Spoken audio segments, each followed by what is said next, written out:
ఇప్పుడు ఉమ్మడి ఆంధ్రప్రదేశ్లో కూడా 9 ఏళ్ళు మంత్రిగా పనిచేసినప్పుడు ప్రాజెక్ట్స్ తెచ్చారు. ఏదైతే ఎడ్యుకేషనల్ ఇన్స్టిట్యూషన్స్ ఉన్నాయి, ఆడపిల్లలకి రెసిడెన్షియల్ స్కూల్స్ ఉన్నాయి, ఇంకా చాలా మన గన్పూర్లో కూడా జరిగిన అభివృద్ధి ఏదైతే ఉందో అది కడియం శ్రీహరి గారు చేసిందే. మీరు ఇప్పటికీ కూడా వెళ్ళి చూస్తే కొత్త శిలాఫలకాలు ఏముండవు, అక్కడ కడియం శ్రీహరి గారు అప్పుడెప్పుడో వేసినవే ఉంటాయి. ఇంకొక విషయం ఏంటంటే, మనం తెలంగాణ ఎందుకు కోరుకున్నాం, ఎప్పుడైనా తెలంగాణ ఎందుకు కోరుకున్నామంటే ఆంధ్ర వాళ్ళు మనకు అన్యాయం చేస్తున్నారన్న విషయంలోనే కోరుకున్నాం. మరి అప్పుడు భారీ నీటిపారుదల శాఖ మంత్రిగా ఉన్నా కూడా తన స్థాయికి మించి తను ఎంత చేయగలడో అంత చేశాడు. కానీ మన పైన బాసులు ఉంటారు, ముఖ్యమంత్రులు ఉంటారు, వాళ్ళు మన పైన చిన్న చూపు చూసినప్పుడు మన ప్రాజెక్టులని మనకి ఇవ్వనప్పుడు మనం అంతకంటే ఏం చేస్తాం. ఇది ఉమ్మడి ఆంధ్రప్రదేశ్లో జరిగిన విషయం. ఇకపోతే బీఆర్ఎస్లో జరిగిన విషయం ఏంటంటే, వరంగల్ని 6 ముక్కలు చేసిండు.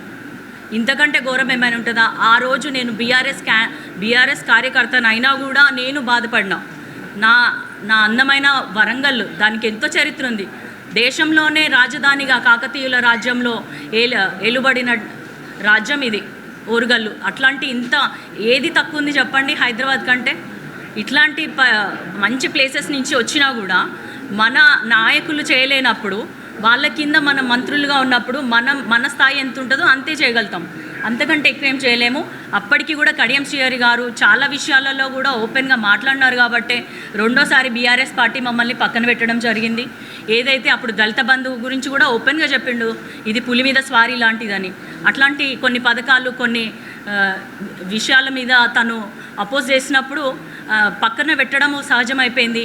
తర్వాత తన స్థాయి ఏంటి, ఎంత ఉప ముఖ్యమంత్రి అయినా కూడా పైన ఒక ముఖ్యమంత్రి ఉన్నాడు, ఆయన ఏం చేస్తాడో దాని ప్రకారం మనం నడుచుకోవాలి. కానీ సొంతంగా కడియం శ్రీహరి గారు చేసినవి చాలానే ఉన్నాయి అప్పటికి. అయినా కూడా నాయకుల పట్ల వాళ్ళు చెప్పిన దాన్ని బట్టి నడుచుకున్నారు. ఇప్పుడు ఏంటి, ఒక ఊర్లో ఒక చోట ఎక్కడో ఉంటారు, గన్పూరే తీసుకోండి, వాళ్ళు ఎక్కడో మారుమూల ప్రాంతంలో ఉంటారు, అక్కడెక్కడో జనగామ ఉంటుంది, అక్కడ వెళ్ళి కలెక్టర్ ఆఫీసు, రెవెన్యూ ఆఫీసులు, వాళ్ళకి పెన్షన్ తీసుకోవాలన్నా, ఆసరా ఏ పథకం చేయాలన్నా అక్కడ పోయి అప్లై చేసుకోవడం, ఇవన్నీ వాళ్ళకి ఇష్టం లేదు. ఫస్ట్ ఆఫ్ ఆల్ చాలామందికి ఇవన్నీ కాదు, పక్కన పెడితే ఒక్కటే మాట ఏంటంటే, వరంగల్ అంటే చాలామందికి ఇష్టం. వరంగల్ జిల్లాలో ఉండాలని చాలామంది కోరుకున్నారు.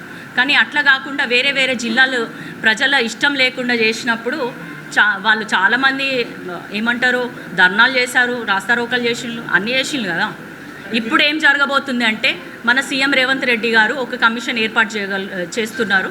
దాని ప్రకారం మళ్ళీ కూడా ఏమైనా కలిపి తక్కువ చేయడానికి ట్రై చేస్తారు జిల్లాల్ని.